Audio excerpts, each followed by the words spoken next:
Digital library में परिवर्तित करना है। और शराबबंदी लागू करेंगे, शराबबंदी लागू करके इनको पीने के लिए जूस देंगे, फ्री में देंगे, लेकिन शराब नहीं देंगे इन लोगों को। मेरी बात को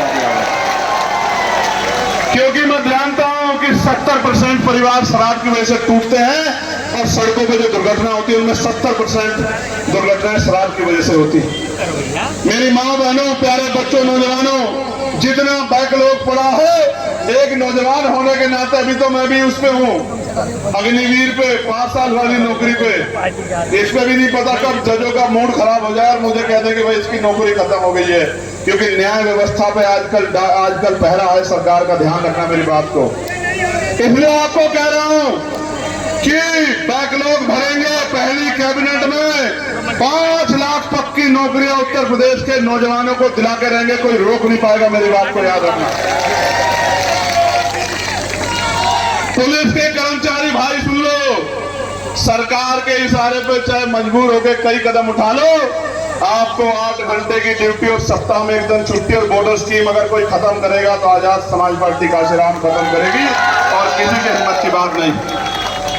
उसके बाद जो शिक्षक हैं उनको सिर्फ शिक्षा के काम में लगाया जाएगा। पोलियो में, गन्ना में, चुनाव में, इनमें कहीं नहीं ड्यूटी लेगी। इनके लिए अलग से सिस्टम बनाया जाएगा। शिक्षक का काम केवल पढ़ाना होगा, भविष्य को सुधारना होगा, भविष्य को संवारना होगा। शिक्षक को ना मजबूर करेंगे, ना उसकी जिम्मेदारी से भागने देंगे, उसको अच्छी शिक्षा व्यवस्था वो दे, इसकी व्यवस्था करेंगे।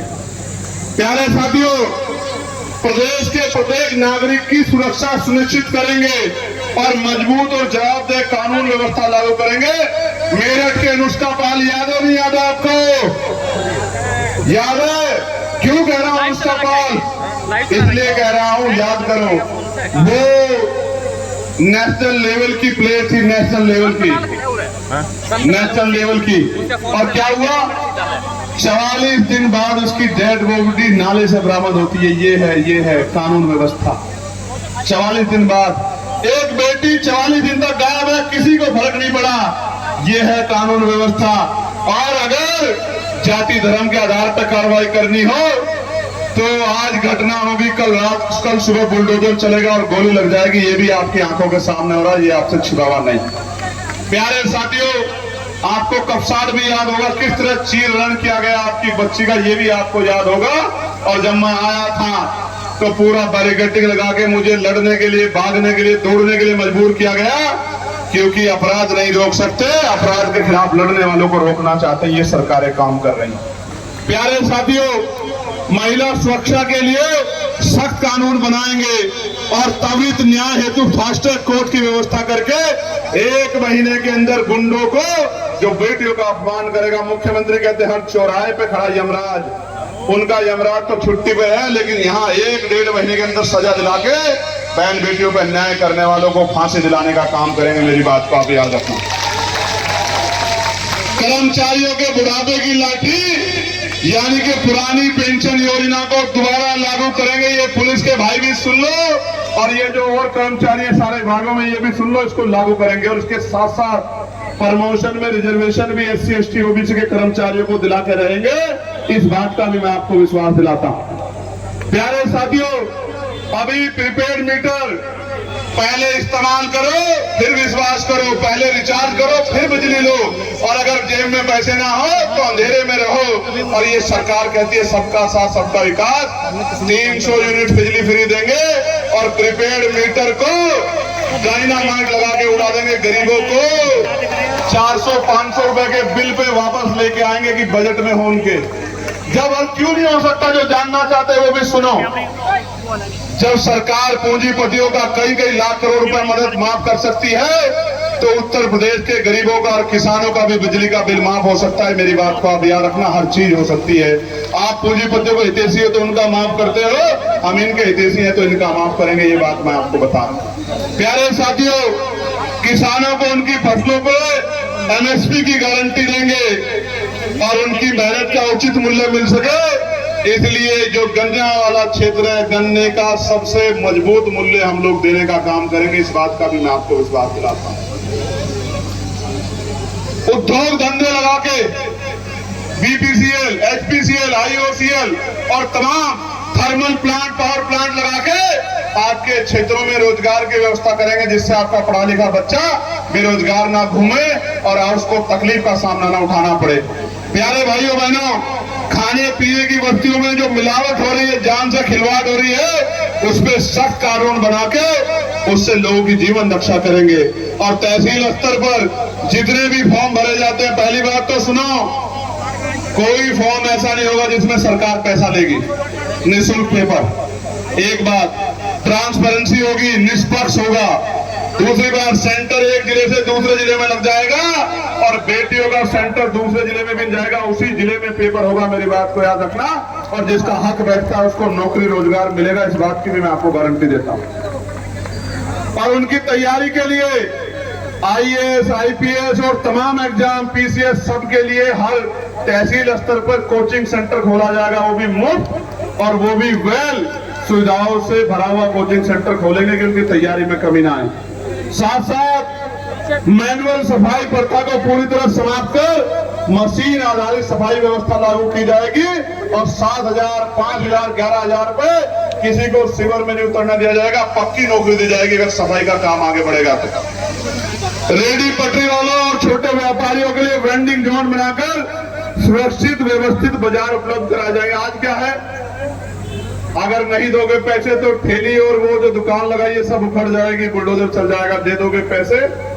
दिल्ली में 20 लोगों की जान गई, कह रहे हैं अवैध होटल है। उस अवैध होटल को हटाया क्यों नहीं आपने?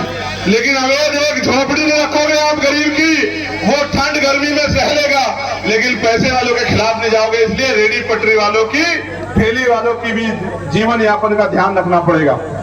साथ साथ खेल और खिलाड़ियों को बढ़ावा देने के लिए स्थानीय स्तर पर खेल योजनाओं को प्रभावी ढंग से लागू किया जाएगा और राज्य के स्तर पर अंतर्राष्ट्रीय स्टेडियम बना के युवाओं को, ग्रामीण प्रतिभाओं को निखारने के लिए अवसर दिया जाएगा। इस बात का भी मैं आपको विश्वास दिलाता हूं। उत्तर प्रदेश की अति पिछड़ी जातियां, जिनमें पाल है, प्रजापति है, कश्यप है, सेन है, विश्वकर्मा है, निषाद है, उन जातियों को जिनको अवसर नहीं मिले उनको 27% से अतिरिक्त ईडब्ल्यूएस की तरह 15% अतिरिक्त आरक्षण की व्यवस्था करा के रहेंगे। इस बात का भी मैं आपको विश्वास दिलाता हूं। प्यारे साथियों,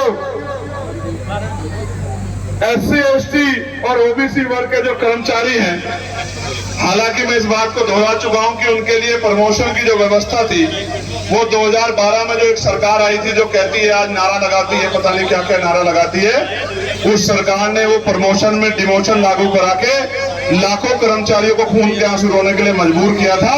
हम एससी, एसटी के साथ ओबीसी भाइयों को भी प्रमोशन में रिजर्वेशन दिलाने का काम करेंगे और मुख्य पदों पर ले जाने का काम करेंगे। इस बात का मैं आपको विश्वास दिलाता हूं। अभी आपको याद होगा, अपने दिल पे हाथ रख के बताओ, क्या बाबा साहब अम्बेडकर की जयंती पे नई परमिशन मिलती है? मिलती है नई परमिशन? गुरु रविदास जी की जयंती पे मिलती है, गुरु कबीर जी की जयंती पे मिलती है, भगवान बुद्ध की जयंती पे मिलती है, कोतवाल धनसिंह गुजर की जयंती पे मिलती है, सम्राट वीर भोज जी की जयंती पे मिलती है। क्यों नहीं मिलती? इनकी धार्मिक आस्था का सम्मान नहीं होना चाहिए? बहुजन समाज के हर महापुरुष की जयंती पे, चाहे फूले साहब की हो चाहे परियार की, जहां आप बनाओगे परमिशन भी देंगे और सम्मान भी देंगे। इस बात का मैं आपको विश्वास दिलाता हूं। जैसे फूल बरसते हैं और त्योहारों पे, आपकी महापुरुषों की जयंतियों पे भी फूल बरसेंगे आपके पवित्र स्थानों पे। मेरी बात को आप याद रखना। संविदा कर्मचारियों को अस्थायी नौकरी और ठेकेदारी प्रथा को खत्म करेंगे और कहीं आप अपने महापुरुषों की मूर्तियां लगाओगे तो सरकार फूलों से स्वागत करेगी। डंडे वाली सरकार का इलाज हो जाएगा इस बार 27 में। आप लोग चिंता मत करो, बहुत डंडा बजा इन लोगों ने। आशा आंगनबाड़ी बहनों को, भोजन माताओं को, सहायिकाओं को राज्य कर्मचारी का दर्जा दिलाएंगे। पिछले वर्ष हुए जितने भी पिछले वर्षों में इनकाउंटर और बुलडोजर कार्रवाई हुई, इन पे स्वतंत्र आयोग बना के इसमें जो है निष्पक्ष कार्रवाई की जाएगी। जिसने अपराध किया वो बचेगा नहीं, कितना ही बुलडोजर चला ले। और 6 महीने बाकी है, बचेगा नहीं जिसने सरकार के सारे पर अन्याय किया गरीबों के साथ। जिन्होंने गरीबों के घरों बुलडोजर चलाए हैं, उनकी तनख्वाह से उस घर का पैसा वसूल करके दिखाएंगे। मेरी बात को आप याद रखना।